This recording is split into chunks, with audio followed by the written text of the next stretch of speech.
Princess Lady Diana, the woman the world can never forget. Before you scroll, stop for a moment. Imagine a princess who captured more hearts than any fairy tale ever written.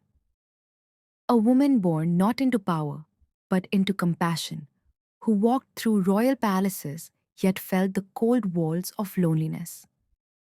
This is not just a story of crowns and castles. This is the story of a young girl who became the most loved woman on earth and whose tragic end still echoes through generations. Stay with us till the very end of this video because once you hear her story, you'll never forget her. You're watching Princess Lady Diana forever. And if you love the Princess of Hearts, don't forget to subscribe and turn on the bell icon. Now, let's begin. A child born to change the world. It was a quiet summer morning, July 1st, 1961, when a baby girl was born at Park House, near the royal estate of Sandringham, England. No one could have imagined that this baby, named Diana Frances Spencer, would one day make the whole world cry. Diana was the fourth child of John Spencer, the eighth Earl Spencer, and Frances Roche. Her family already had deep ties with the British royal family. Her grandmothers had served as ladies-in-waiting to the Queen Mother. Yet, despite the noble background, Diana's childhood wasn't filled with fairy tale happiness. When she was just 6 years old, her parents' marriage began to collapse. Arguments, silence, and tears filled the Spencer home. Finally, her mother left, and Diana and her siblings were left under their father's custody. Those early scars of broken family love would shape the kind of woman she'd later become. One who understood pain deeply and never wanted anyone else to feel unloved. A dreamer with a gentle heart. Growing up, Diana was known not for her grades, but for her kindness. She loved children, animals, and helping others. At Riddlesworth Hall and later at West Heath School, she was quiet, shy, and often insecure. Yet everyone noticed her gentle nature. She loved ballet and dreamed of becoming a professional dancer. Teachers remembered her as a girl who always offered comfort to those crying in corners or struggling with studies. Little did they know, the same girl would one day comfort entire nations. When Diana was a teenager, her father inherited the title of Earl Spencer, and the family moved to the Grand Althorp estate. But Diana remained simple and down to earth. She worked as a nanny, dance instructor, and kindergarten assistant, living a modest life in London with her roommates. She wasn't chasing fame or fortune. Her only dream was to live a meaningful life, a wish that destiny was about to grant, but not in the way she imagined. The fateful meeting. It was during this time that she occasionally met Prince Charles, the heir to the British throne. At first, she was just a sweet, shy teenager, the younger sister of Sarah Spencer, who had briefly dated Charles. But destiny had its own script.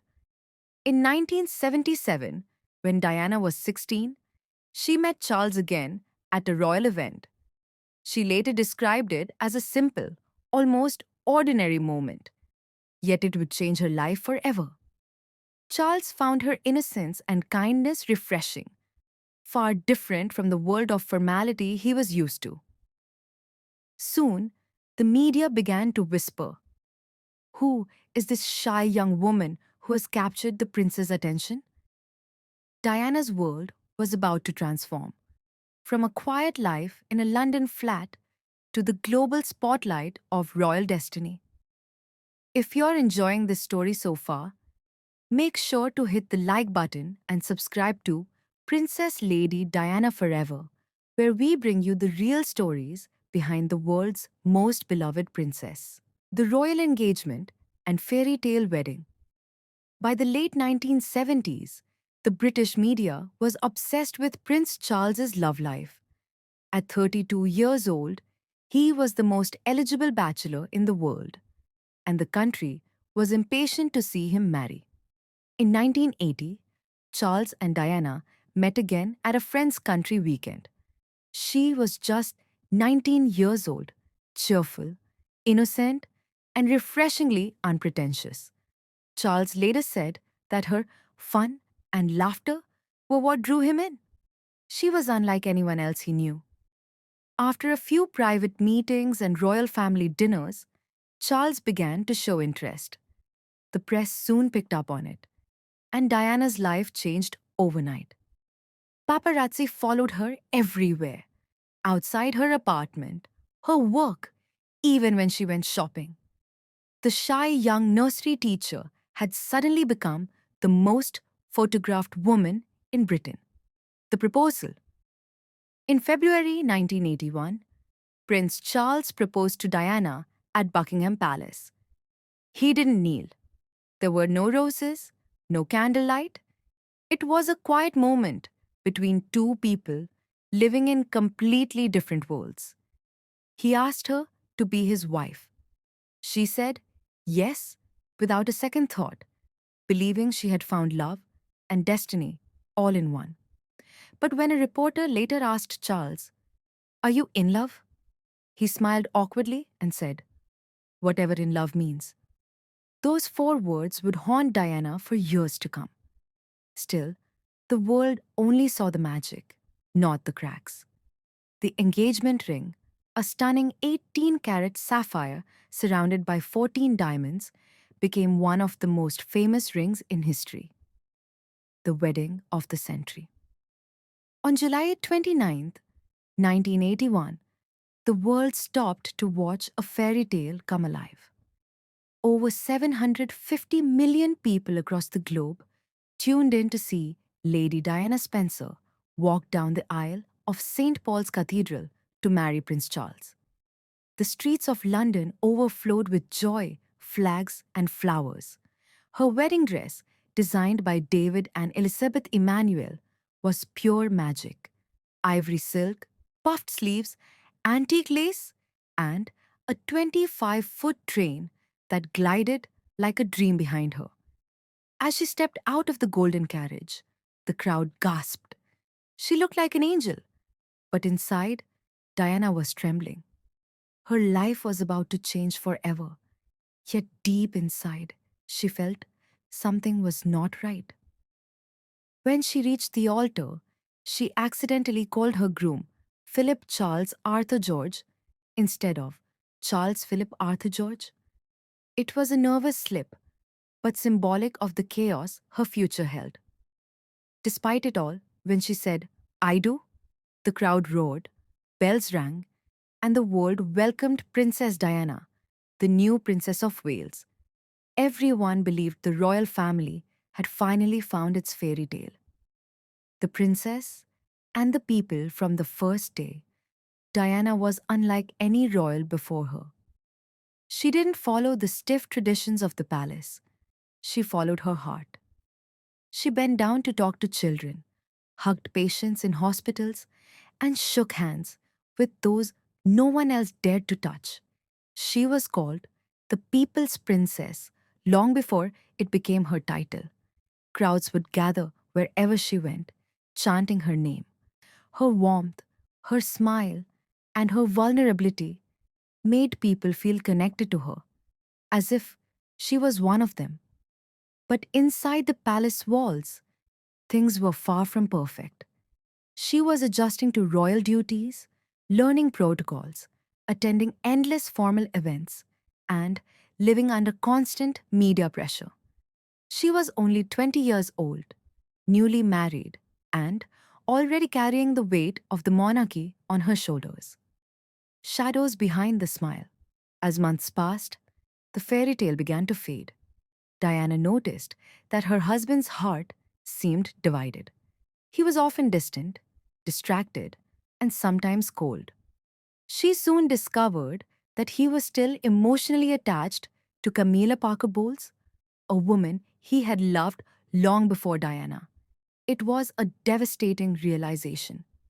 The marriage that the world believed to be a dream was, behind closed doors, full of pain and silence. Diana's insecurities deepened. She suffered from bulimia, a secret battle she would later speak about openly. She felt trapped, isolated, and misunderstood. I was crying out for help, she once said, but no one listened. Still, she continued to play her royal role with grace. To the world, she was the perfect princess, beautiful, elegant, and compassionate. But behind that dazzling smile was a woman breaking silently. A mother's love. When Diana gave birth to Prince William in 1982, she found new purpose. Becoming a mother brought her joy like nothing else ever had. She poured all her love into her sons, William and later Prince Harry, born in 1984. She wanted them to grow up as normal children, not as distant royals. She took them to theme parks, McDonald's, and even school drop offs, things no royal mother had ever done before. She once said, I want them to understand people's emotions, their insecurities, people's distress, and their hopes and dreams. Her sons became her world and her strongest reason to keep going. As the 1980s progressed, the royal marriage that had begun as a dream was now clearly falling apart.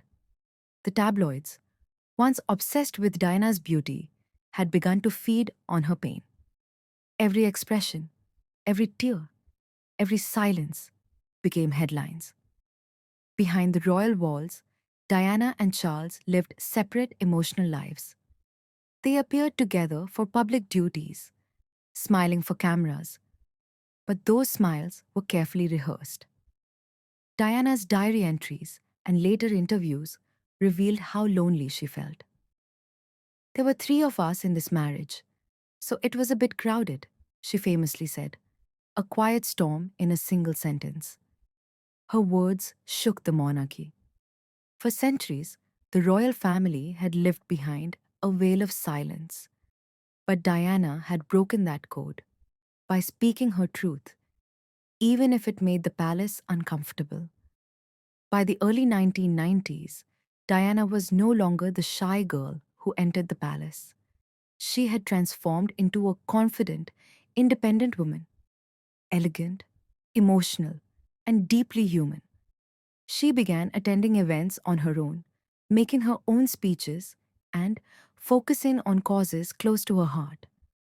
Her compassion reached those society had forgotten: the sick, the poor, and the outcast.